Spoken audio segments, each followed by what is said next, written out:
So, the news about that disgusting situation in Delta State, is it Ozoro Abi, Orozo Abi, what's the name of the community? Somehow, like when I read the news, somehow I'm not shocked. Like, we know that there's a rape culture in Nigeria. Men are always talking about what they're going to do to women and things like that. I'm not shocked. Like, definitely, when they think there are no consequences for their actions, they will definitely act like that. And I've seen a lot of discourse about Nigeria, about how this kind of thing can only happen in Nigeria. First of all, that's not true. There's an incident that happened like that in New York where like, multiple guys were attacking one woman like that, right? So anywhere you leave men to have free reign, as long as they have that thing about rape in their mind, they'll try to exercise it. Now, what is different between what we will call developed countries and undeveloped countries is the justice, right? So, for example, now in a developed country, it's more likely that they will get just that the woman will get justice for such an action than it is to happen in a developing country. Not that they always get justice. I'm a fan of true crime and I listen to a lot of international news. So while the situation is disgusting, Nigerian police and the justice system is everything. I don't want us to pretend that this is a uniquely Nigerian situation, because if you decide that you want to move abroad, which I've seen many women say they want to do, which I'm not discouraging anybody, this thing can still happen abroad. The only difference will be that in a developed country, because of their CCTV, forensic, and the rest, you're more likely to get justice. So let's not spread misinformation. Now, regarding solutions, I've seen a lot of posts about, oh, we need to condemn these, oh, violence against women is bad. I'm in my mind, I'm like, at this point, are you guys not tired? Like every situation, the same thing, rhetoric from Nigeria to India to Afghanistan. Are you guys not tired of repeating the same rhetoric every time? Oh, violence against women is bad. We need to raise better boys. Fine, like for the upcoming parents, raise better children. But there's still a generation of adults that exists now that better parenthood will not work for. We need the justice system to be better equipped to handle these situations.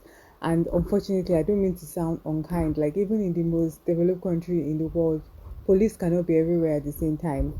So men that have ill intentions towards women, as long as they have the opportunity to do it, they will act on it. Now, the response of the justice system in terms of prosecuting them and then sentencing them, that's one thing. But opportunity, what's the crime triangle? They call it opportunity, desire, and what's the other thing in the triangle? There's a crime triangle, sha. For a crime to happen, all three things have to be existing at once.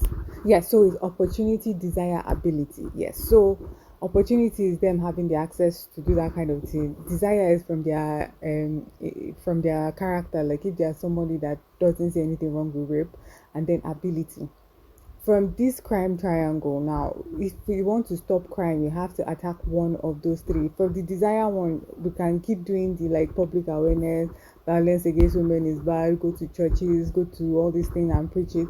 But as far as the ability and opportunity, this is where I'm saying, as a Nigerian now, looking at all the news about insecurity, not just GBV, so just insecurity, Boko Haram, this one, banish this one.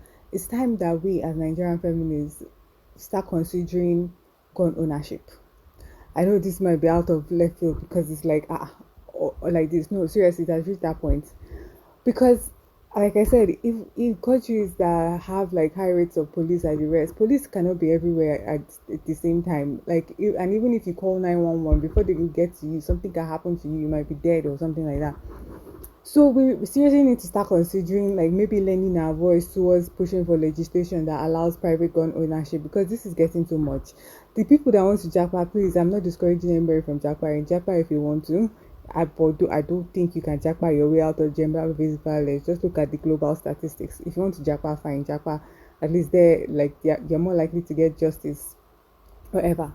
But for those of us that cannot jackpot at the moment, or have no intentions of jackpotting, we need to seriously consider pushing for those private gun ownership, because seriously, like it's no longer funny. Like even America, that their insecurity is not as bad as this. They have private gun ownership, and that one, at least you can protect yourself. This one, you can't protect yourself on the road from kidnappers or bandits. In your home too, you cannot protect yourself from armed robbers and things like that. Like I'm not, and Not even talking about like petty theft and the rest. You can't protect yourself from one chance people, and there's so much crime in Nigeria. And private gun ownership, people will say, oh, like, oh, it will lead to more deaths and the thing. I'm like, unless you can go time travel and go back and stop the technology that produces guns from existing, you have to protect yourself. We cannot time travel and go and stop guns from ever being produced, right? So, oh, that one, nobody should have guns. Ideally, nobody should have guns. Ideally, nobody should want to rape a woman.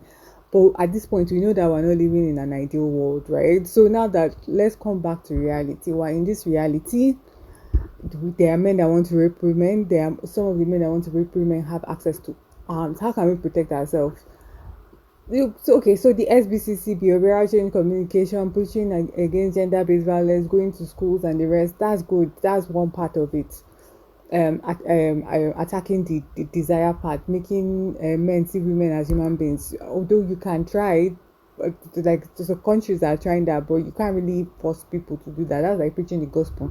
It's not everybody you preach the gospel to that will get the word, right? It's the same thing. Like FBCC is a form of evangelism, and just like the way that no matter how much you evangelize, you will not reach everybody. No matter how much you evangelize about GBV, you will not reach everybody. So that's something to consider. But I'm really saying it like all our Nigerian feminists, all like the NLB's former country director of Action Aid, we need to seriously consider it because all this violence against women is bad. They we keep saying it, but have we really shown them that it's bad? Like how many? I don't like. Okay, I don't know if there's any NGO or government authority that keeps like statistics on this, like cases of gender-based violence. How many are prosecuted? How many of them result in imprisonment or that kind of thing? Like we say it's bad, but are we really showing it's bad? Because to be honest, even public shaming itself, how many of us are even shaming? So people will know that somebody is a rapist and a domestic abuser, and they will still be paddy with the person. So we say domestic violence is bad, but we don't treat it like it's bad. Like women will still be in congregation with men that they know abuse women, and you will say domestic violence is bad. Why is it bad? He won't lose his job. He won't lose his career, he won't lose his children. It's not facing any consequences, neither social nor legal. So why do we keep saying domestic violence is bad when we're not acting like it's bad? So I know this video is everywhere because I'm still gathering my thoughts. Like I have no script. I'm just saying it's time for us as Nigerian women and Nigerian feminists to consider gun ownership. I looked at the laws. Like Nigeria does allow some gun ownership, but you have to be registered. Maybe like I don't know, one female gender-based violence organization can start like a women's gun ownership program. That's something to consider because women are not safe in the home or outside the home are not safe. And some people are worried about it will result in things like what's going on in America with school shootings and the rest. First of all, like America is not the only country that gun ownership is legalized. They have their own weird rule with gun ownership. But for example, school shooting, any child that carries the gun from home and shoots somebody, their parents will be held liable. Like that's a law that we can implement. I know in America that doesn't happen. Like parents of school shooters are not held responsible, not civilly, not criminally. But we can put that in law. If your underage child carries your gun and harms people, you're liable. If they're an adult, you're not liable. Yeah.